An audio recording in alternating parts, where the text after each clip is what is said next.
Ayan, hello mga guys. Basta ganitong panahon dito sa Baltic Sea, pag ganito medyo kalmada at saka makulimlim, sure bukas nito ay lalakas na naman ang hangin at lalaki ang alon. Basta mga ganito mga guys, ganito yung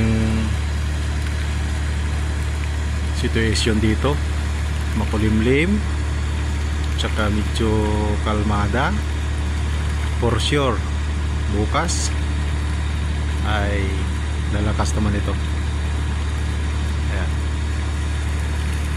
Ayan siya mga guys, let's ko lang sa inyo ang situation dito ngayon. Dito pa rin kami nagbi-bird watching.